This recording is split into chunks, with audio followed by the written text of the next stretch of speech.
If you're a midlife mother and you have kids still at home, but they're pretty much grown up and self-sufficient, come and spend the day with me today. I'm going to take you around, show you what I do on the weekends. It's 9 o'clock. I dropped my son off at work. I packed my bag and I'm at the local park. I am going to do some walking. I'm going to do some reading. More and more as we get into midlife, our responsibilities at home have changed significantly. And our circle of friends have changed significantly. Maybe our partners are not wanting to do the same things that we want to do, but we can't let that stop us from getting out and about and doing things. I find that the more I sit around and not do things, I get into a bit of a funk. So come with me today. I'm going to take you around, show you what I do in a day, just to keep myself busy and exercise my body and exercise my brain. So before I get started, I want to say, yes, this is how I go out and about, even at the park. Now, this is a huge city park that I'm at, so there's a lot of traffic, there's a lot of people. It's actually kind of quiet, though, today because the air quality hasn't been the greatest lately, so I might get lucky that it not be as packed as it usually is. There's a ton of geese here. There's a little river, so I'm going to go down there actually with my bag and sit down and read my book. I'm going to show you what I brought, what's in my bag. But yes, when I go out, I do wear just even a simple makeup base because that's how I feel better. I never leave the house without lipstick. So yes, I'm at the park and I'm wearing lipstick. And you know what? That's okay. Do you? You want to wear makeup, wear makeup. You don't, you don't. But this is how I'm out today. So let me show you what I've got in my bag for today. I brought this little satchel here. I can put it on my back when I'm walking. And of course I brought a beach towel because I do want to sit down and read a little bit. And I brought my book. So I haven't started this yet. I'm excited to get this cracked open. Now, just keep in mind, when you are choosing a book to read, it doesn't have to be something that's educational all the time. Just pick some, simple fluff reading. Anything to exercise your brain is good. So I'm excited to start that. And then, of course, I brought my wallet and I'm going to throw that under the seat and hide that. I brought a mask because the air quality hasn't been the greatest lately. So if I feel like I need it, I'll use that. I will hopefully be fine though. And then I brought my microphone stuff here. So in case I need that. And then I have my ear pods. And of course, I've got my little Disney case because I love Disney. And then I have my water. Now, I found this on Amazon and it was a two-part, like a two-piece set. There's a smaller one. And my daughter's like, it looks like you're carrying around alcohol. But I like this because of the shape. This fits nicely into a fanny pack. So when I'm going for a walk, so brought my water. And then, of course, my keys are in here. So I'm just going to leave the keys in there. And, I brought a little snack. So I've got my pepperette and my cheese. And what else? Oh, and of course, I had to bring my makeup compact and my lip balm. And that is it. That's all that's in my bag for today. So let's get this adventure started. Off we go. I'm going to get out and hit the streets and head out into the park, and I'll show you around. The last few weeks, I've been feeling really overwhelmed at work. It's been extremely busy. There's lots going on at home. And, my kids are now older. They're 18 and 21. They don't need me as much. Sometimes feeling like my purpose is a little bit unclear. And I find that it really helps when I get outside, go for a walk, go off the beaten path, do some exploring. When your kids don't need you as much anymore, they have their own lives, and your purpose and routine has changed substantially, you really start to question and wonder, what is it that you're going to do with yourself from one day to the next? What's your actual purpose?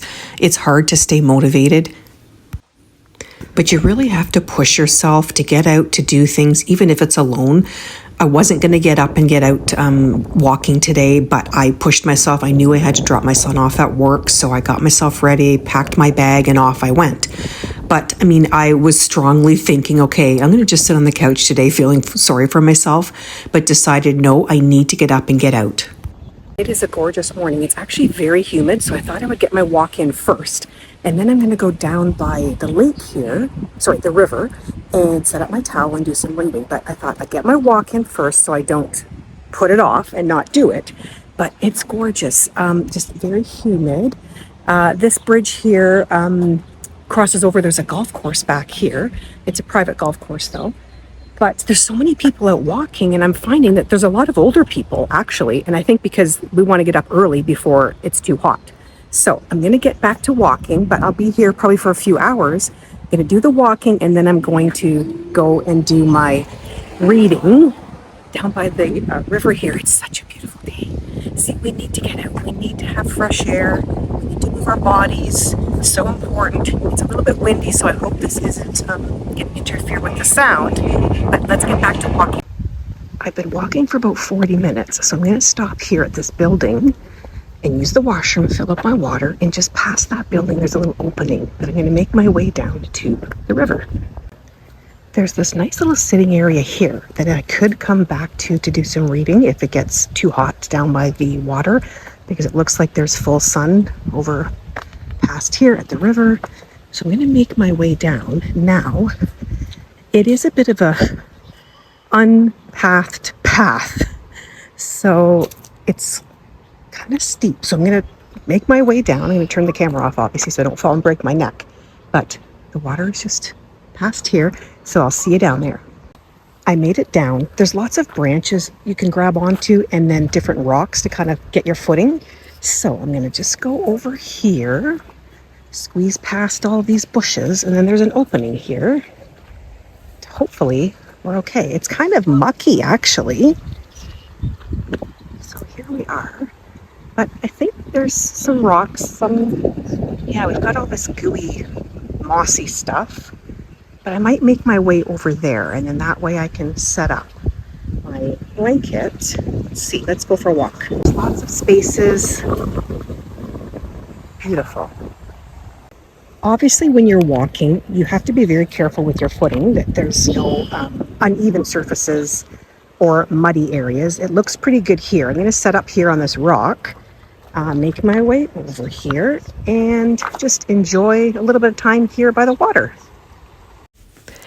As we get older, a lot of things do get easier, but some things never change. And that is just always trying to be consistent with being healthy. Everyone's always on a weight loss journey.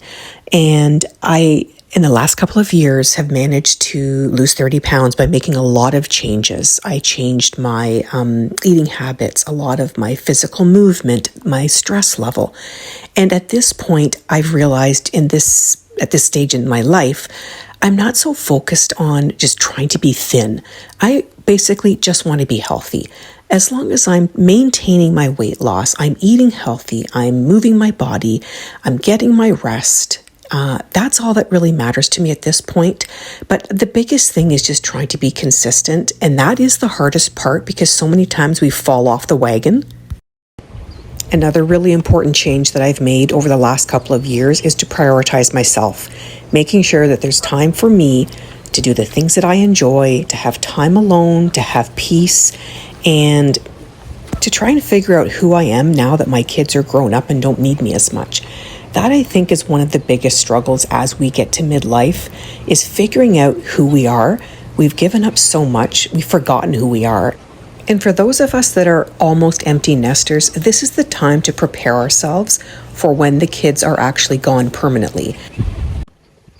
I find that now that I'm older, more and more I don't really care about going out with friends, going to events. And I had a thought yesterday, actually. It is nice to get dressed up and go places. It's nice to put on a fancy outfit, do your hair, your makeup, put on your accessories, and go out. But also, I think so many of us, we're not really looking for that socialization piece that much. It takes a lot of effort to be social and to have friends. And I think most of us at this age, our circle of friends has gotten a lot smaller. So there is a bit of peace once you get to this age, realizing that you don't really care that much about having a lot of friends, but also sometimes it does get lonely. I have a few people that I call on if we want to go for coffee or whatnot. But, to get up this morning and go for a walk, there's not really anyone that I would call that would come. And, maybe also your partner doesn't want to do the things that you want to do. And this is maybe a topic for another video. My husband has had serious anxiety, depression OCD for several years, probably the last 12 years for sure of our marriage. So there's a lot of things that he doesn't want to do. And I have been doing a lot of things alone the last 10, 15 years. And actually I did a video about that, about why it's important to be comfortable doing things alone, whether it's, without your spouse or because you don't have any friends. Because I think the biggest part is making sure that you're comfortable with yourself, your own company, and that you're okay with being alone, because you don't want to miss out on doing things. This is a gorgeous, beautiful day, and I wouldn't not want to come because I felt awkward coming alone. And as I was walking, I saw so many people that were alone, also couples and friends, it looked like. But you have to be just at peace with being alone. And I think I should do some videos talking about that, about the effects of marriages, relationships, and how you cope with having a spouse that has these mental health issues.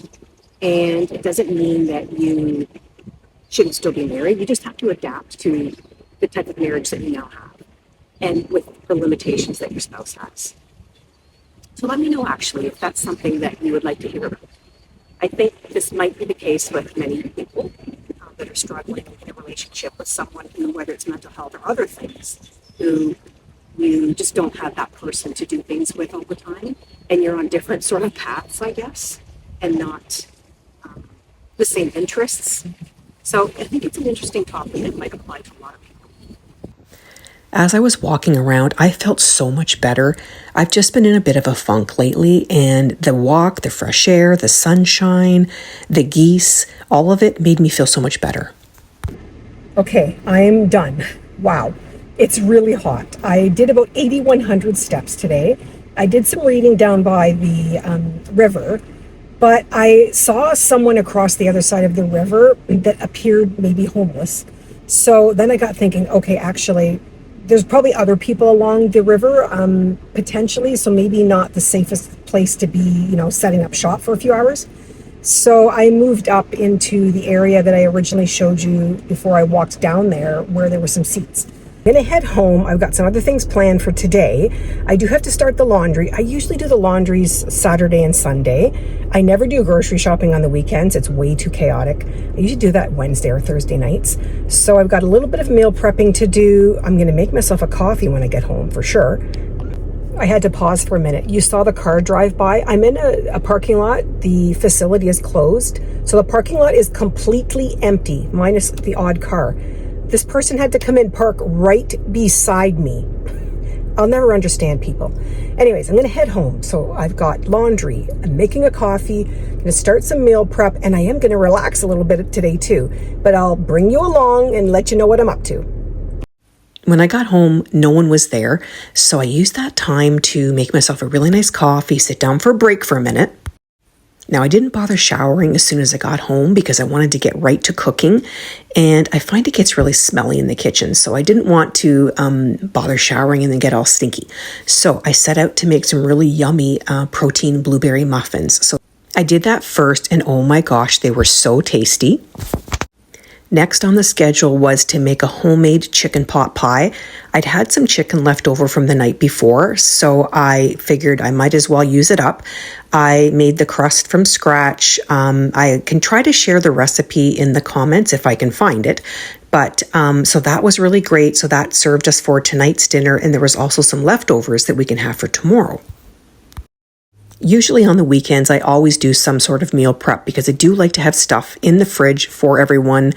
People are coming and going, different work hours, different shifts. Someone's home, someone's not home, so it's good to have snacks. After dinner, I had a shower, got myself ready for settling in for the night, and I got my vitamins all in order. I take magnesium, and I like to have a magnesium powder as well. So I've got my magnesium, my B complex, vitamin K, vitamin D, and my omega, and those are pretty much my go-to vitamins for every day. I also started hormone replacement therapy about 6 months ago. It has changed my life so much. I was having terrible hot flashes, like day and night. And I found that it's helped with my sleep. It's helped with my mood. It's helped with bladder control. I'll share a video here about my protocol for HRT and how things have been going, but I would recommend it to anyone. So this is my weekend routine. It's not the same every weekend, but I do always try to at least get in my walk. And I also do the meal prepping. It just saves so much time throughout the week. And it also stops you from snacking and eating garbage. Because I find if I'm disorganized and I don't plan for my meals, I start to grab things from the cabinet. I eat things that I shouldn't be eating. And for me, I have PCOS, so I try not to eat as many carbs. I try to limit, but if I don't plan ahead, I do snack. So if you can, just come up with a few different recipes that you make the same every week, and then that way you've got those things in the fridge and it's easy for you to grab those instead of snacking. Thank you for coming on this adventure with me today, what I do in a day on the weekend as a midlife mom. And I hope that I've inspired you to get out, get some fresh air, get out into the sunshine. So I finished up my night with my coffee, my magnesium drink, and one of those yummy blueberry muffins, and with a few episodes of The Mentalist, which is one of my favorite shows.